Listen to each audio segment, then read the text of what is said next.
Hey, what's up, guys? It's time for you to be proud of me, and I do mean very proud of me. I have been sticking to my goal of keeping my workspace nice and clean, cleaning it up after I finish working so that when I get home, I can move right into action. I'm set to go mode right now because I just got off work, and the minute I got upstairs, I sorted out my clothes really quickly and dropped a load of laundry in. So while I'm waiting that 36 minutes for the washer to finish, and then the dryer is like an hour, I'm going to get in as much as I can. I'm making some pinch pots for an upcoming project, or a project that I'm working on currently, and pinch pots is the way to go for what I'm doing. And then right at 8 o'clock, I've got to go pick up my son. So speed and efficiency is the order of the day, and that's easy to get to when you're able to come home to a nice, clean workstation. I'm putting that down carefully on the table because, again, Three Sisters One Pro is over here drying, and it's a 3-part sculpture that is joined at an afro. So it's like I said, it's going to be really hard getting it from home to the studio in one piece.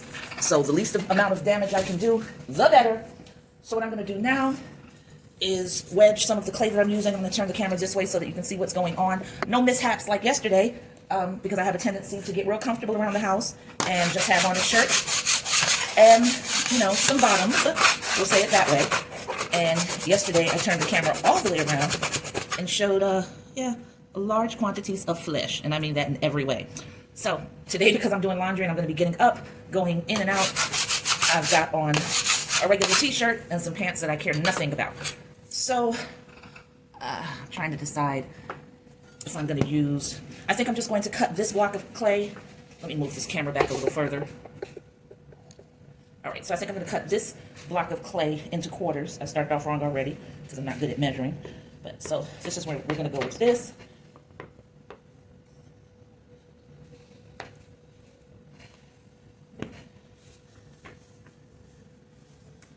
And as close to a sort of middle area as I can, because this piece of clay is lopsided. Oh, look. Well, look at it doing the work for me. All right, so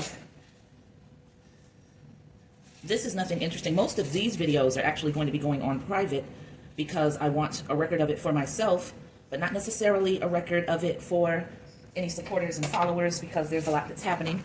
All good things that I'm excited about, but it's not all good things that you can talk about right away, so that's where we are. So I'm going to go ahead and get to the wedging.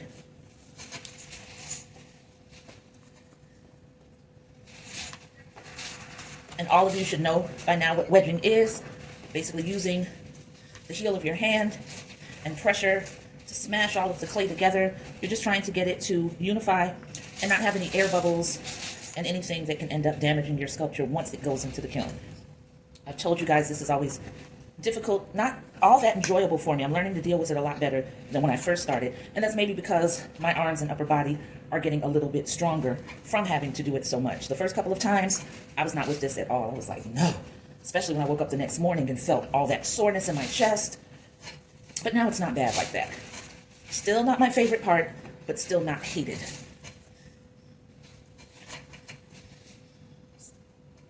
So I'm taking the heel of my hands and using my body coming forward to press down and sort of in on itself. The other studio lady called it the duck mouth that it makes, and you're supposed to want that, I guess. I don't know why. I guess it just signifies that you're using the right type of motion of going in and down almost simultaneously. I'll tell you another reason why I like to work with no bottoms. Shout out, Lara. Is because this board is sliding on my pants. That's getting to be too much for me. So I'm going to switch out to the long board because it is covered with canvas or burlap or I don't know, whatever this material is, and it will cling to my pants better. So I just got to scrape it because a lot of clay dries up on this thing. So there, I just scraped it. So let's try it with this. Yeah, much better. Every push down with the other one was moving it forward because it was just sliding against my pants. Now, that should be good and wedged.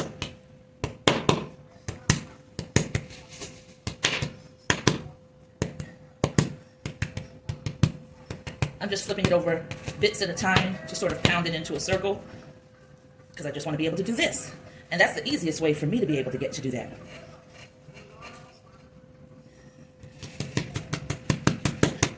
There's somebody who has jokes right now Grow up. Yeah, that person would be me because I wouldn't know you had to do this unless I was already thinking it. But yeah, that's a very intimate looking gesture.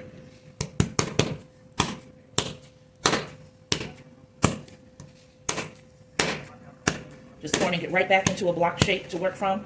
I'm eventually going to massage this into a ball, but not right now because I want to get through to and wedge the other pieces that I have to do. I just need to get this as uniform as possible. So now I'm keeping my hands on either side while I pack down. Trying to get uniformity, not a perfect square shape, but I want to get as close as I can to very level, straight sides. And that comes from the pushing on the inside, like this, and just sort of gauging where it is as you're slapping it down. You can pretty much tell if you're getting close to straight edges. This is pretty close, so I'm probably going to leave this alone in just a second. I could do a little better on that side.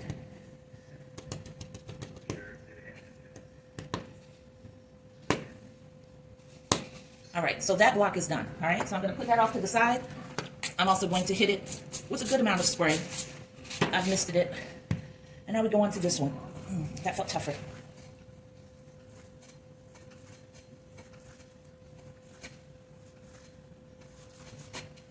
That slid a little.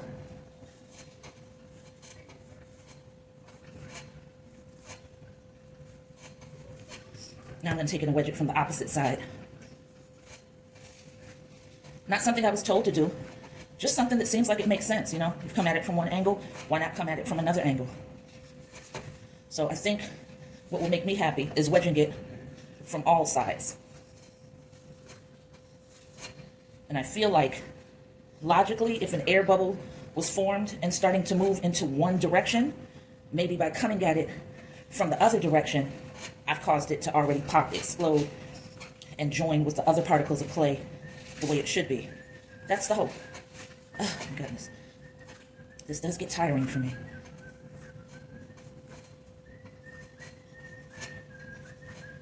All right, if it's not sufficiently wedged by now, in my mind, it never will be. Time to move on. I don't need for this to be the longest process in the world.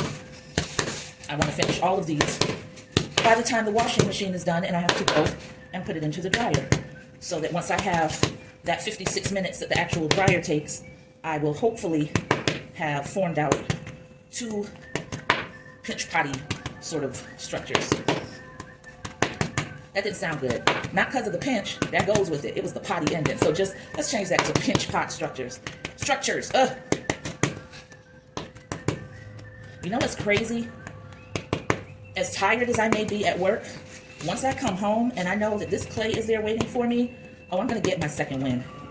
And you know, it just makes me so aware, almost painfully aware, that this is what my life is supposed to be. It's supposed to be the freedom to create at any hour that I deem suitable, to be able to get up whenever I want to, create some wonderful things that all of you are gonna love and support through purchases, and that would be enough to get me through the rest of the life that I have. But boy, oh boy, capitalism has made it so that we can't even think like that, can we? We can, you know, we can. It's just not easy. All of us are usually in survival mode, just trying to get from 1 week or 1 month to the next, knowing that those bills are coming and they are steadfast and they are more resilient than you are, because no matter what's going on with your body or your mind, there is no sympathy and no empathy when it comes to capitalism and the people who have all the money wanting their money on time. So there's another nice solid block. I'm putting that over to the next one. And the same thing, I'm gonna mist that with a good amount of spray, about 4 hits that was. And now I'm on to wedging this block.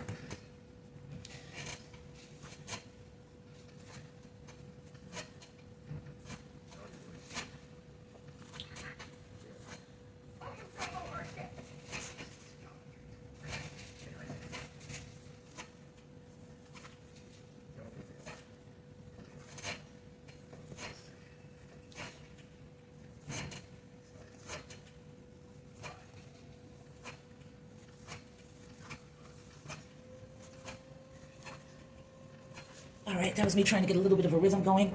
My arms are tired, guys. I gotta shake them out a little. All right, let's get that rhythm going again.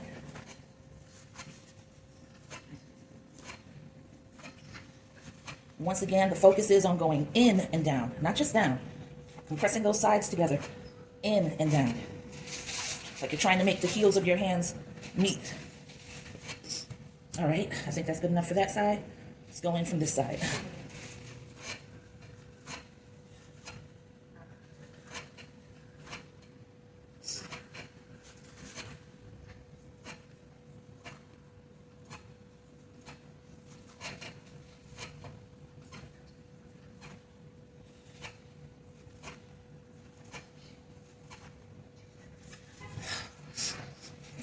That's a workout. I'm exhausted. Oh my God. I'm sweating. I don't have any paper towels. So, yeah. Can you see? I'm glistening. I'm glistening, baby. Go ahead, baby. Yeah, I'm sweating. And I'm going to get some paper towels because my glasses are sliding around on my ears because of the perspiration. Did I tell you guys? My birthday is coming up. That I'm damn near older than my birthday. So, yeah. Anyway, for anybody who's watching and who is supportive and who's thinking, I'd sure love to help her along on her journey. Yo, you can. You definitely can. I have started creating an Amazon wish list of pottery supplies that I want. I am prepping for my new pottery wheel, which is actually a used pottery wheel, the way a mother starts nesting and prepping for the arrival of a new baby. So if you want to be a part of this journey in a very special way and have this particular way to wish an old girl happy birthday, just hit me up, DM me. I will give you the link to my Amazon wish list, and anything you decide to buy me, I wouldn't give a damn if it's a sponge. And I do have sponges on the wish list. I would be very grateful, very thankful, very appreciative. And all I can tell you is that it will be support or donation, however you want to look at it, wisely spent. Because as you can see, I'm going hard. 40-hour work week makes no difference. I am going to come home and I am going to evolve. And I am going to create, and I am going to grow, and I am going to learn. And already in the 2 years since I've been sculpting, I've made several pieces that I'm immensely proud of, but I'm watching my skill set develop into something that's going to be even more remarkable, and I can't wait for you guys to see what I'm going to do next. Hell, I can't wait to see what I'm going to do next. And sometimes we see people with certain gifts or certain talents, and we want to be a part of that, but usually what it requires to bring them peace, to make them happy, it seems so insurmountable. Like, I just don't have enough money to make a difference in their world. Like I said, I've got items that are $4, $11, stuff like that. And I promise you, it will make a difference in my world. Is this a guaranteed list of all the tools needed to become a very famous artist who's displayed and exhibited in the finest galleries in the world and will one day have their work in the finest museums? I can't even call it. But if you want to be a part of my peace, of my happiness, of my joy, because you feel like, yeah, seems like that sister deserves that, Amazon wish list, that helps. But in the meantime, if that's not even your skis, or hell, you just don't have it because, like everyone else, you're in survival mode and you don't have $4 to buy me a sponge or a brush and nothing else. Love you still, but make sure, please, that you hit like from time to time, that you leave me some hearts, that you engage with me so that I know you're there. That means a lot. I love answering questions. I love talking to people with way more knowledge than me who are forthcoming with their information. Like Liz LaRue. Oh my God, she is so dope. I reached out to that sister and man, she was just like, yes, do this and get this and here's an Amazon link for that. And then you need to try this and blah, blah, blah. And there was just no secrecy in her. You know, you could tell that she loves and is so great at what she does that she wants to see others who are in love with it and she wants to watch them become great. Same thing for Karen Clark. Oh my God, Karen, Carren, Clark, I think with an E at the end. Check her out on Facebook or on Instagram. She is, I don't know how to say it. I don't know if it's ceramist, pottery person, potterist. I know it's sculptor. Just put it this way, whatever she decides to touch, it's going to be that fire. She is another one who is just so amazingly helpful, such a sweetheart, so kind, and so insanely talented that sometimes I just sit up and stare at her work and think, will I ever be able to? And you know what? The answer is yes, period. I will be able to. I want to follow in the footsteps of greatness. And when greatness is willing to talk to you and share resources and guide you, there's no way that you can lose. The rest is on you. Consistency, exploration, learning, being willing to try new things, getting out of your own way, not being intimidated, and most of all, being ever so appreciative for all of the people who were there and believed in you before a gallery said, hey, we'd like to speak with you. Yeah, that's all cute, but you know, they're getting their commission and they're getting their money. What about those people who just hit you up randomly and said, I just want to tell you, I think your sculptures are beautiful, or your paintings are magnificent, and they really move me. That's important. All right, so speaking of the illustrious Karen Clark, she's in Ghana right now, and I am due to call her at 6 o'clock. I don't know if it's past 6, just climbing up on 6, but I know that I need to keep that appointment if she's not asleep. I talked with her a little earlier. She might be asleep. But guess what? I got what I wanted to get done. Let me check the time on the TV. Get this way. Oh, wow. Yo, I did great, you guys. It is 5:56. I am compacting the last piece of the block of clay that I cut into quarters so that once I put these clothes in the dryer, it'll be ready for me. The other 3 pieces are off to the side. They've been spritzed down very well with water. After I get the clothes out of the dryer, I'm going to take a break, and then I'm going to get right back to work. So on that note, thank you for all of the love. Thank you for the likes. Thank you for the views. Thank you for the hearts. And most of all, thank you so much for the messages. I really like to engage with y'all. And I'll catch you on the flip side, all right? I'm out. Peace.